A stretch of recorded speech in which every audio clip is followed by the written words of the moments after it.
Olá, meus amigos, muito bom dia. Deus abençoe todos vocês, muito mesmo. E Ele venha me ajudar a ajudá-lo. Ele venha me inspirar para salvá-lo, libertá-lo ou fazer de você uma nova criatura. Sobretudo, conseguir entrar no reino de Deus e manter-se nele até encontrar-se no reino dos céus. Muito bem, vamos falar sobre o reino de Deus. Muitas pessoas não entendem o sentido do reino de Deus, o reino dos céus. E, por conta disso, não valorizam a condição para se entrar no reino de Deus. O reino de Deus é o reino do Espírito Santo. Eu estou rindo assim, pessoal, porque é um gozo que entra dentro de mim. Eu não tenho como exprimir esse gozo com boca fechada. Eu tenho que rir, eu tenho que exprimir, eu tenho que colocá-lo para fora. É um gozo quando se trata do reino de Deus. Primeiro vem o reino de Deus, depois vem o reino dos céus. E isso é o que acontece quando a pessoa abraça a fé no Senhor Jesus Cristo. Agora, o reino de Deus não é como o reino deste mundo. O reino deste mundo é físico, é materialista. É um reino que você vê, que você toca, que você sente, você pega. O reino de Deus é um reino estritamente espiritual. Chamamos também o reino da fé. Porque você não vê Deus, você não sente Deus, você não toca em Deus, você não pega em Deus. Mas Ele, Ele vê você, Ele vê a gente, Ele toca na gente, Ele sente a gente.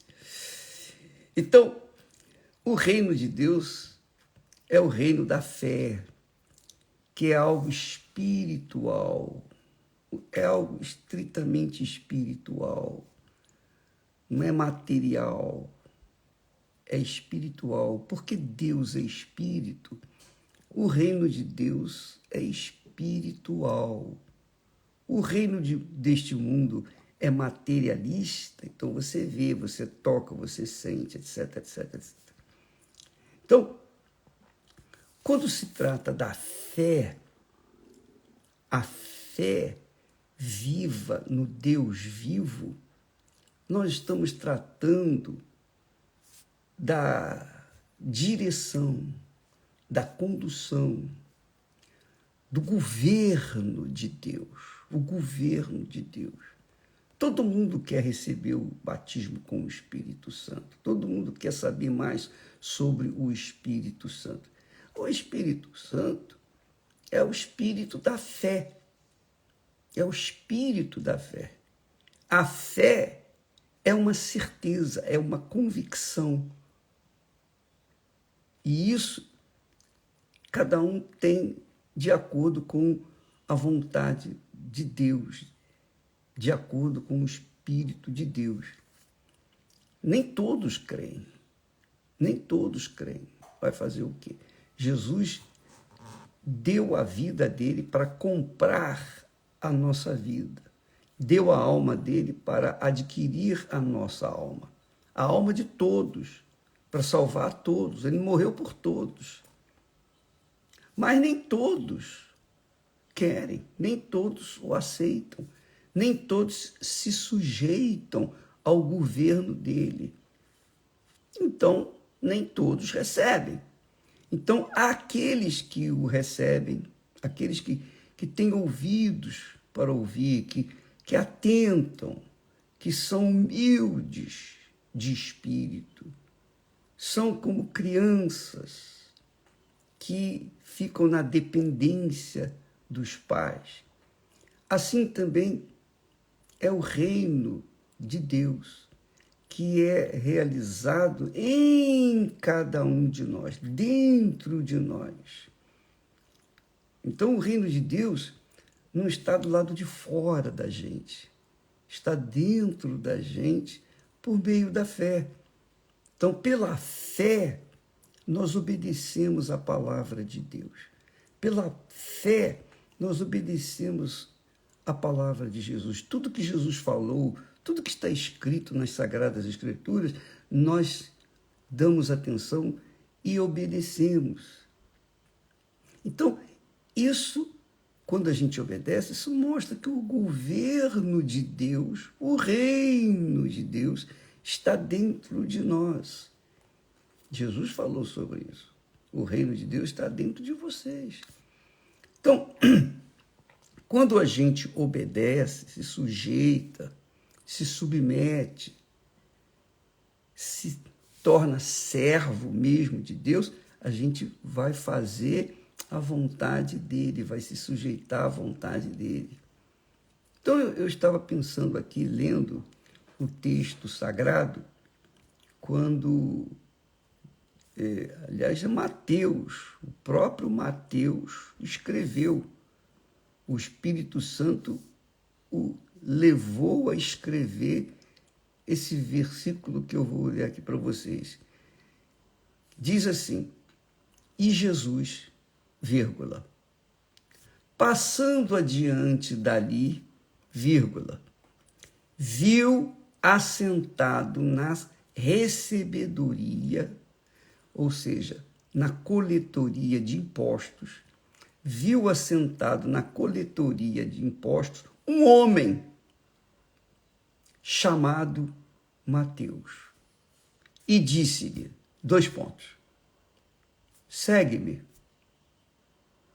E ele, vírgula, levantando-se, vírgula, o seguiu. O seguiu. Eu estou falando a vírgula, ponto, 2 pontos, para você entender, para você poder compreender de que a palavra de Deus tem que ser lida observando-se a pontuação, porque senão você não vai entendê-la. Então, diz o texto que Jesus, passando ali em frente à coletoria de impostos, ele viu um homem. Ele viu um homem. Como ele vê você, como ele vê a mim, como ele vê todas as pessoas. E o que ele disse para esse homem? Segue-me. Jesus não deu satisfações, não disse para onde ele iria, o que ele iria fazer.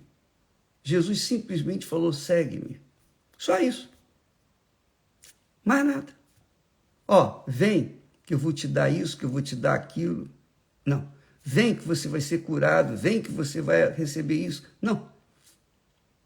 Apenas disse, segue-me.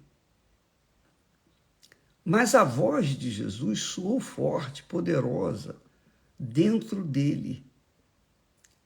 E a resposta foi imediata da parte dele.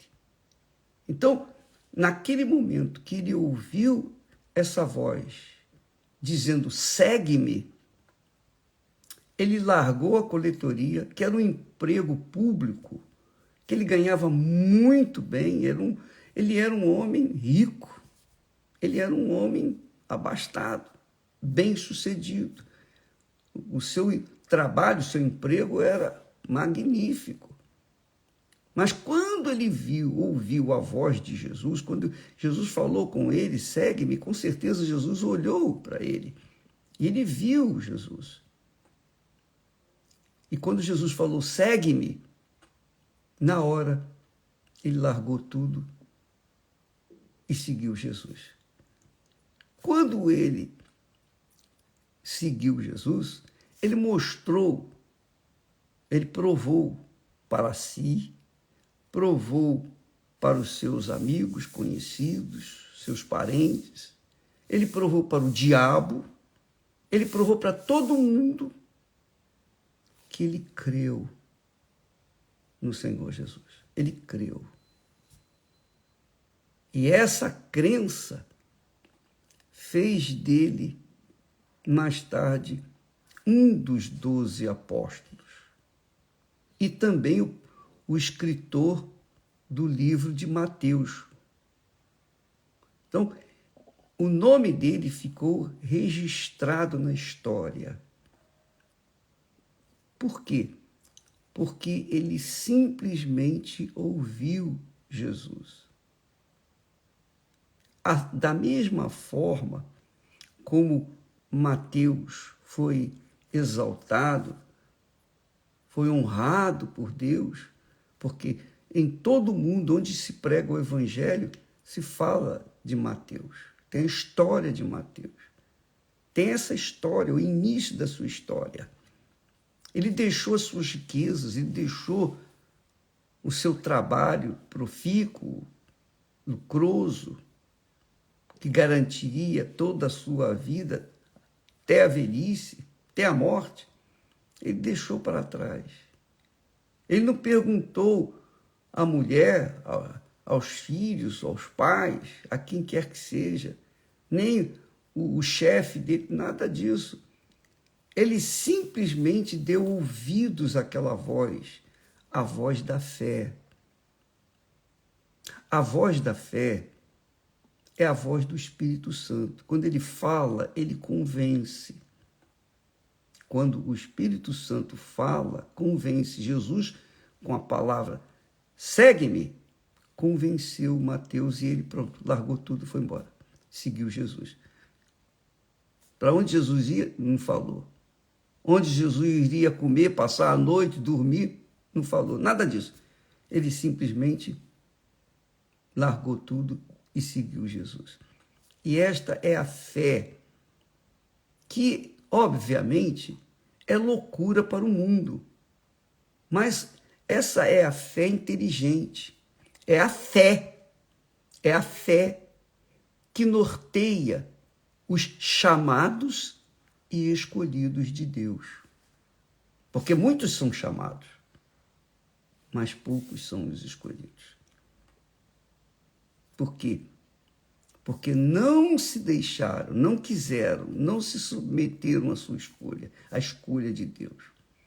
Quiseram também servirem a si mesmos. Queriam dividir entre servir a Jesus, seguir Jesus e seguir aos seus desejos, cobiças, sonhos pessoais, etc, etc, etc.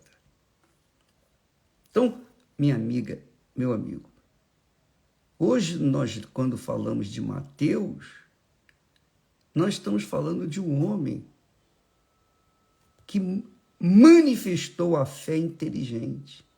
Ele pensou, raciocinou, mas na hora, tudo isso como se fosse um raio. Ele seguiu Jesus na hora. Segue-me. E disse Jesus, segue-me.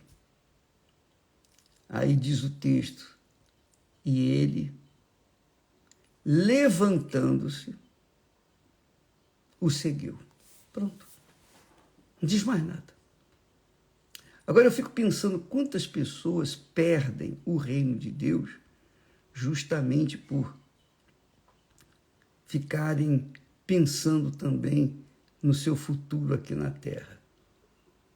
Mas o Senhor Jesus não veio garantir um futuro aqui na terra, ele veio garantir o futuro na eternidade. Lembra que ele fala, numa das parábolas, ele disse, o reino de Deus, o reino dos céus, é como um homem que, tendo achado um tesouro escondido,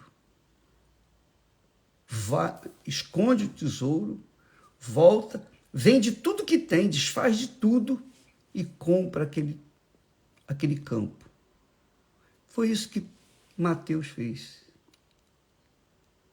Ele imediatamente obedeceu à voz do Senhor Jesus. E por isso ele foi honrado. Ele obedeceu. Também lá em Efésios, Paulo fala que por causa da obediência ao Pai, Jesus foi soberanamente exaltado. Exaltado pelo Pai. O Pai quer honrar você, quer honrar a mim, quer honrar cada um de nós. Mas, antes, nós temos que corresponder, nós temos que obedecer. Foi o que fez Mateus. Essa obediência é uma fé consciente. Você sabe o que está a fazer. Você sabe. E você faz. Claro, nem todos. Porque a fé obediente é loucura para os que se perdem. É loucura. A fé inteligente, racional, a fé de Deus é loucura para aqueles que se perdem. Paulo fala sobre isso. Ele diz que o mundo não conheceu Deus pela sua sabedoria, mas aprove a Deus salvar os que creem pela loucura da pregação. Então, foi loucura que Jesus fez? Ou Jesus simplesmente o chamou e ele obedeceu, largou o seu belíssimo trabalho lucroso e seguiu Jesus. E não perguntou a B ou C se deveria ou não. Ele simplesmente abriu mão de tudo e seguiu Jesus. Isso é o que tem que acontecer com todas as pessoas que querem ser salvas.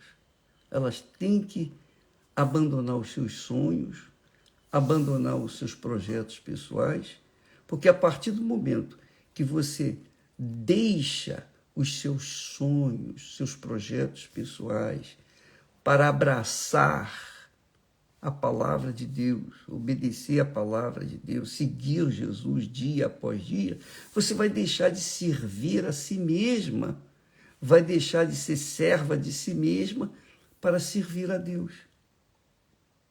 É isso.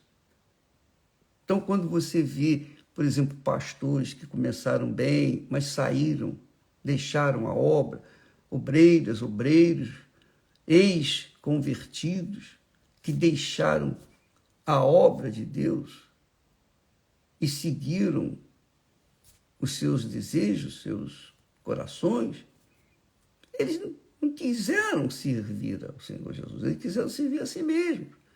Ou então estavam na obra divididos entre servir a Deus e servir a si mesmo. Não dá. Ou você serve a Deus ou você não serve. Ou você serve a Deus ou você serve a si próprio. Mateus servia ao governo de Roma, porque ele estava cobrando impostos dos judeus para Roma. Ele abriu mão de Nero, abriu mão de servir a Nero, de servir Roma, de servir o belo trabalho que ele fazia, lucroso, para servir a Deus. O que Deus iria lhe dar? Isso ficava por conta do próprio Deus. Foi o que Jesus fez. Segue-me. E Mateus o seguiu. E você, minha amiga e meu caro amigo? Você já pensou na sua vida? Você sabe que você pode servir aos seus sonhos, seus projetos pessoais. Você pode perseguir os seus sonhos, seus desejos, seus planos, por um tempo, 2 tempos, mas não por todo o tempo. Um dia você vai morrer, você sabe disso. Todos nós vamos morrer. Todos nós vamos morrer. Mas cabe aqui na Terra você fazer escolha entre desejar, querer servir a si mesmo ou servir a Deus. Se você quer seguir Jesus, se você quer segui-lo, você tem que deixar de seguir os seus próprios sonhos. Não tente, presta atenção, eu vou falar para vocês. Vou chegar assim, até um pouquinho mais perto de vocês. Desculpa. Não tente servir a si mesmo e a Deus. Não faça isso. Não vai dar certo. Você vai ficar confuso. Vai chegar um momento que você vai passar por um momento difícil, um batismo de fogo, e você não vai resistir. E aí vai ser pior a sua queda. Você não quer seguir? Tá bom, não quer. Você escolheu, tudo bem. Mas se você quiser segui-lo, esquece de si mesmo, dos seus sonhos, dos seus projetos, de tudo, 100%. É o casamento, né? O casamento é assim. Quando a gente casa, todo mundo quer casar, né? Todo mundo quer ter sua companheira, seu companheiro, quer ter o seu relacionamento. Quando você casa para servir a pessoa com quem você vai dar a sua vida. Se você casa pensando em tirar proveito da pessoa com quem você casou, você vai se dar mal. Porque ela também está casando com você para te servir. Mas se ela pensa tirar proveito da sua companhia, ela vai se dar mal. A gente casa querendo servir a pessoa que a gente casou. Então, nisso existe a fé e o amor, né? O amor, o verdadeiro amor, faz a gente negar a nós mesmos para se ligar com uma pessoa que vamos viver o resto da vida. Esse é o sentido do casamento. O casamento, o matrimônio, a aliança que nós fazemos um com o outro, é para toda a vida, neste mundo. Depois, lá no céu, é só ao Senhor Jesus. É aliança com Deus que nós estaremos servindo por toda a eternidade. Então, você que está me assistindo nesse momento, você gosta de uma pessoa, então não se esqueça, você vai dar a sua vida para essa pessoa, você vai entregar a sua vida para essa pessoa para servi-la e vice-versa. No fundo é isso. No fundo é isso aí. Se você casa pensando em tirar proveito da pessoa com quem você casou, você vai se arrebentar. Você casa querendo servir, quer dizer, dar, fazer o melhor para a pessoa com quem você se casou. Assim também é com Jesus. Quando a gente entrega a vida para Ele, é para servi-lo pelo resto da vida e por toda a eternidade. Então, quando uma pessoa pensa dessa forma, pensa de acordo com a palavra de Deus, não é de acordo comigo, mas de acordo com a palavra de Deus, ela vai ser feliz. Então, por exemplo, quando nós nos casamos, Esther e eu tinha o objetivo de servir a Deus. Eu precisava de uma, o quê? Auxiliadora. Foi que Deus prometeu. Uma auxiliadora. Não é bom que o homem esteja só. Far-lhe-ei uma auxiliadora.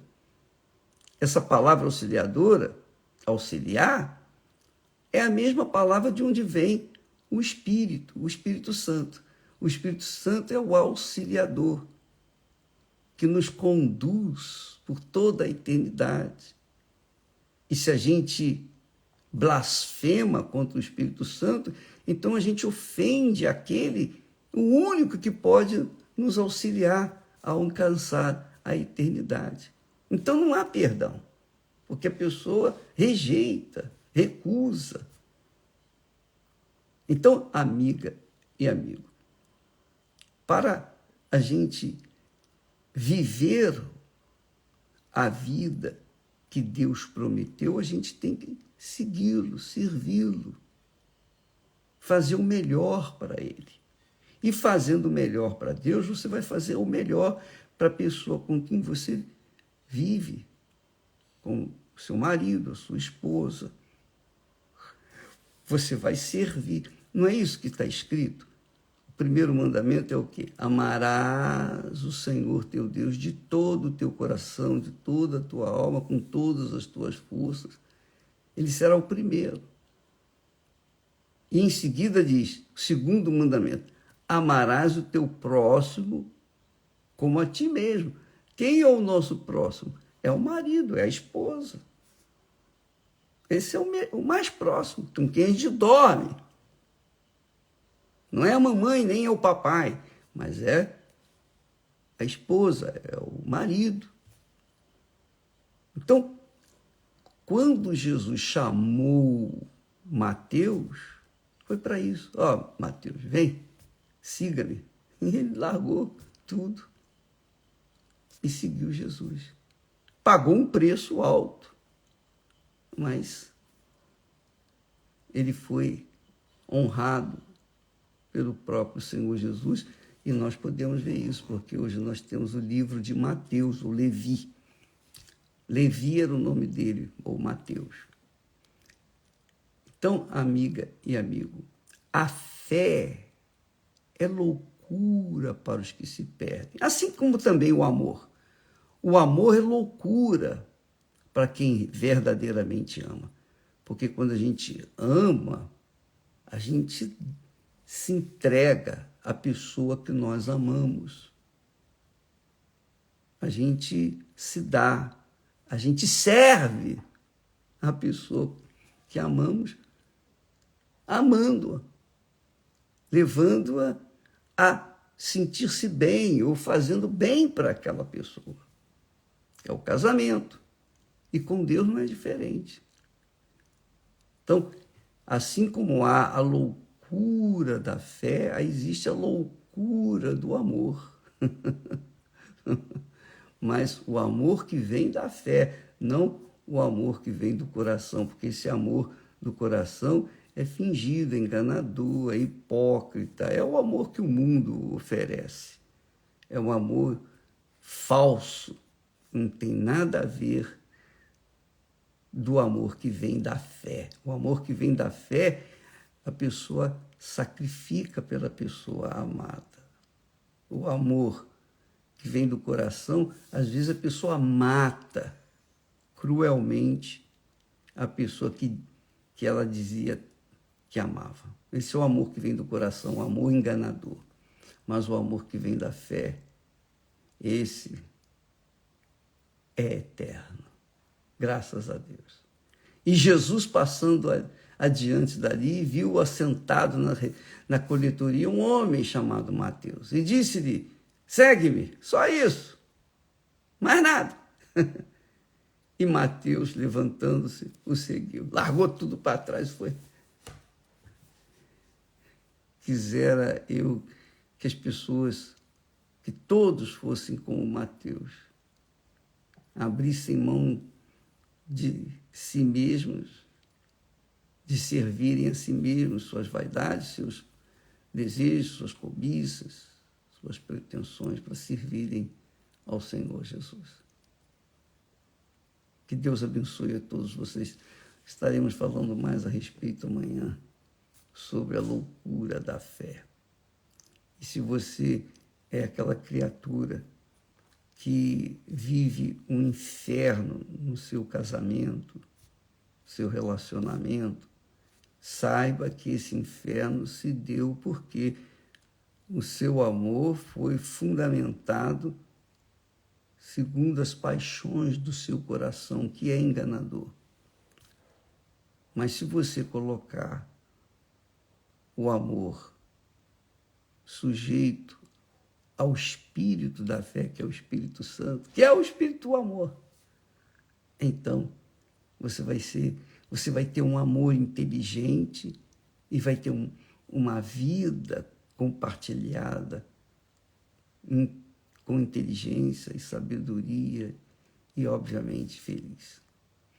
quinta-feira, todas as quintas-feiras, Cristiane e Renato, no Templo de Salomão, às 8 da noite, estão lutando, orando, ensinando, se esforçando, dando o melhor de si, para que aqueles que querem aprender o amor que vem da fé, não o amor que vem do coração. Se você quiser aprender a amar e ser amada, amado, quinta-feira. Não só no Templo de Salomão, mas nos principais templos da Universal, em todo o mundo. Inclusive em Brasília, lá em Taguatinga. Você é o nosso convidado no Solo Sagrado. Tá bom? Até amanhã. Deus abençoe em nome do Senhor Jesus. Amém.